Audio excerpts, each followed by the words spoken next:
General Pinky, right, is a high-ranking member, which a lot of you guys already know. Nuestra Familia, the red team, right?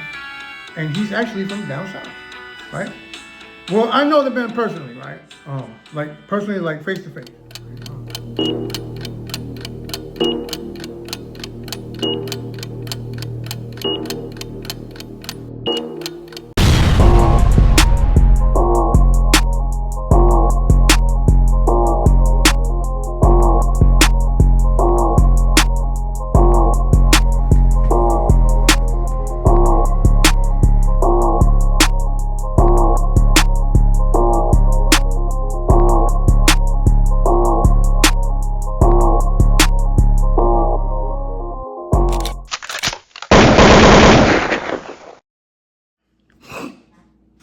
Hey man, you already know what it is, man. Jan the Hitman, Diesel. Let's go. Straight to it. But before we get going, bloop, bloop, bloop, bloop, notification, subscribe, comment, like, all that, man. You know what I mean? Help me get to 30, man. Can we get to 30? Come on. I'm lagging for real. No, it's because I be catting. There's no excuse. But anyhow, straight to it. How did I meet General Pinky? That's a good one. Somebody asked me that, and I was going through old videos, and I'm going to answer that question. General Pinky, right, is a high-ranking member, which a lot of you guys already know. Nuestra Familia, the red team, right? And he's actually from down south, right? Well, I know the man personally, right? Like personally, like face to face, right? When the NF was fighting Black Widow, they sent them all to Santa Rita, and we were housed in the same building, right? So the very first time, my very first interaction with Pinky was through a kite that he sent me. I was in my pod with all the BBs, man, right? You know, we're coming off the riot, we're juiced. We got our own house, man. We ain't got to deal with Northerners, we ain't got to deal with Southerners, right? You know, we're fresh off the riot with the Sureños, right? Now we got our own house. You know, I opened up that pod, man, you know what I mean? Giant Diesel. And no braggadocio show, man, just true crime, that's it. So look, boom. We're in the pod. We know the basic rules, right? Nobody's pushing the line, nobody's in there, you know, pushing their weight around. We're free. We're happy to have our own house, and we're not in there politicking. I mean, just the basic shit, right? And you know, my homeboys would sing corridos all the way to like 2 in the morning, right? During the weekday, and you know that people got court, right? But my niggas wasn't complaining. They was happy to be around their homeboys, man. They was happy that we were happy that we were all together, and we didn't have to deal with no politics about red and blue and none of that, man. We was juiced, right? So anyhow, I really didn't know that if you talk loud enough, we're in the middle pod. Picture a 180, right? You got whoop, whoop, whoop. Pretend like we're in the middle, right? All right. For those of you guys that have been there. And you guys been to Rita. A lot of you guys, pretty much, almost a lot of the jails are the same. Boop, boop, boop. We're in the middle. I didn't realize until this incident that those pods on the side could actually hear, you know, clearly, right? I really didn't trip on it. That's pretty much the way. Look, the best way to put it is I really never tripped on it, right? So, you know, there was times where we kept it down a little bit, whatever, but so Pinky gets at me, he sends me a kite. Hey, saludos, you know, woo, the whole shit. With all due respect, it was, you know how they do it. Woo, a strip with hella words up in there.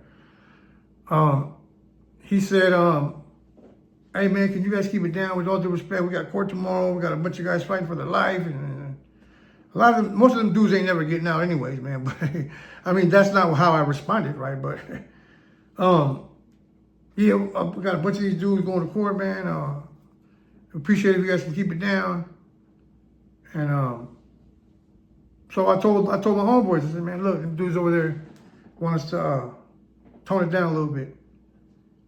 Man, fuck that, man. We ain't doing none of that shit, man. Fuck that, right? Mind me, a lot of the dudes that were in the power with me hadn't been to the prison and didn't know the true definition of what being a border brother is, or they didn't really know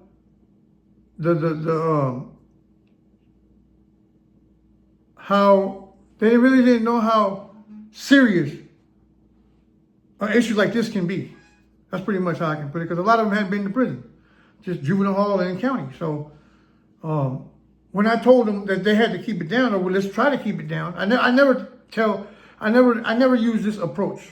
You have to do it. No, I always do it in a suggestive type fashion. Like, so I suggested that we tone it down a little bit, right? They were like, man, fuck that. The BGs, the youngsters, they were like, nah, fuck that, man. Chapete, busters, but they didn't really know who these dudes really were, right? I knew, right? I knew who they were, right? But the rest of the pod, they only knew of them being Northerners, right? They didn't know who they actually were, right? So when my homies were like, man, fuck that, man. So, I had to compromise. We had to compromise, like what time we were going to shut it down, right? And we ended up, there was in-house beef over this, straight up. I ended up having to regulate somebody because he was making too much noise, right? Me and my homeboy Spanky from 8-1, right? We went to the hole. We had to put a check out on somebody for singing at 2, 3 in the morning, right? But that's another story for another day, right? So that's how I met Pinky. Pinky sent the kite over there saying, "Can you guys tone it down?" So I like, what time? They were talking about 9, and I didn't want to break and give it their way, right? So I was like 10 o'clock, right? And nah, it's too late. So we kept going back and forth, and until finally, my homeboy, I think it was like 9:30 or some shit. Fuck it. I just didn't want to, because their first request was 9 o'clock. I didn't want to make them feel like we took their offer, or like we didn't even put up a stand, right? Even though that at that time, my homeboys didn't know the severity of what this could lead to if we don't respect that type of shit, right? So I get back at Pinky. I said, man, look, man, 9:30, man. We're gonna shut it down at 9:30. At that point, I said, look, we're gonna shut it down at 9:30. They kept insisting that 9, but I said, look, 9:30. And we kept it cool. But then they took us out to visiting one time. Soon after, like a few days later, we had visit at the same time. So in Santa Rita, they would escort you to Santa Rita. In Santa Rita, they would escort you to the visiting room, right? Because we're all in ADSEG. It's an administrative segregation setting, right? So they had to cuff you and chain you up to take you to the visiting, right? So we get up to the visiting room, and they put me next to Pinky. And like I said before, in Santa Rita, there's no wall in between the visits. It's a wall, but it's a glass about this thick, right? And we can visually see each other, right? And I was able to talk to him, right?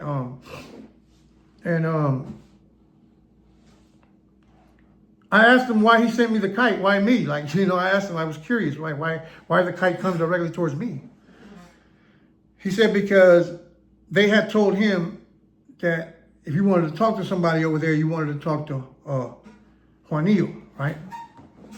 That was my jail name, Juanillo. My niggas knew me as Lil John, right? And as y'all know, John Diesel, right? But in jail, prison, and all that, it was always been Juanillo, right? So I asked him, I said, why'd you direct the kite towards me, right? He said that because they had told him that I was the one over there with probably a little bit more experience, or the one that everybody else knew.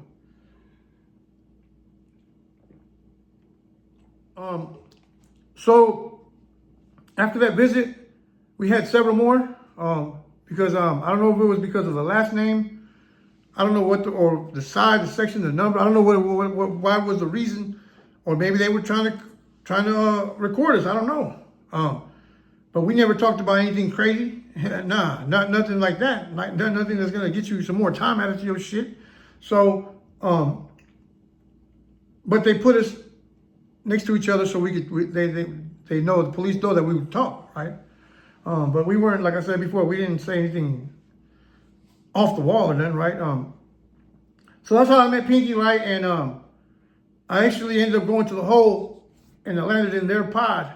And I was the only one over there. I landed in their pod. I think the police sent me over there to try to scare me or something, right? So I was in the pod with Cornelio, Mikeo, Pinky. These are all NFs, man, like shot callers, man. You know, coming down from Pelican Bay, right? The whole pod I was the only one, right? But it was a learning experience. Them dudes program a little bit different. Their workouts are pretty tough. And like I said before, we grew up beefing with the Norteños, right, in Oakland, right? He also tried to do a good gesture. He said, look, I'm going to get that green light removed. I'm going to get that green light lifted so you guys can go back to the main line, which was a good gesture. Don't get me wrong. I thought that was cool of him, have the green light removed. But yeah, at that point, it didn't matter no more because fuck that main line, man. We wasn't trying to go to the main line, man. We got our own pod. I'm saying we're right here with dope. The phones, the TV, we ain't got to listen to nobody. It's our house. Why am we going to give this up? Right? So, but he did get the green light removed because every time a BB would go to Santa Rita mainline, he was catching the blues, right? And a lot of my border brothers are witnesses to a lot of beatings and a few stickings that we suffered because we were going to the mainline with the Northerners until they finally decided to throw us with the Southerners. That didn't work out until finally they gave us our own house, and Pinky and their whole squad arrived in our building, and we ended up having to establish a line of communication. But he did get that green light removed, but we didn't. It really didn't do nothing for us. It gave us a good look in the underworld for those that knew about politics and those that were involved in that type of lifestyle. It was significant, but as far as my young homies, my young partners, my young goons, man, they didn't give a fuck about none of that shit. It was like, so what? Okay, we got the green light lifted, and what? We're supposed to just go over there now because they want us to go over there? Nah, hell no. Plus, we know the Northerners be sneaky too, man. They'll tell you it's cool and then it's not cool. No disrespect, I'm just keeping it real. You motherfuckers know. Northerners be on some sneaky shit, boy. they got to be tactical. Northerners got to be tactical because they're shorter in numbers.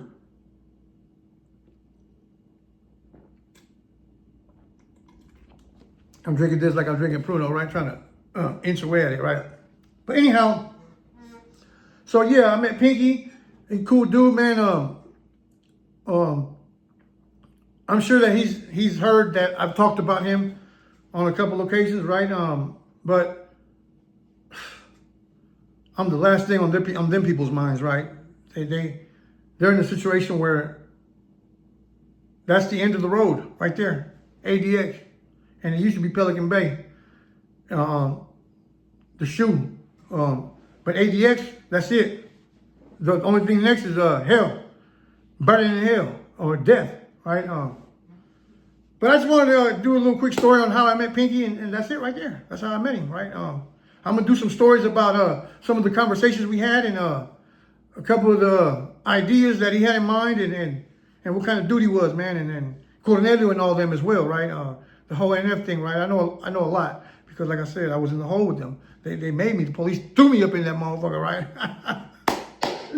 Anyhow, with that being said, man, you already know what it is, man. John the Hitman, Diesel, man. Let's go.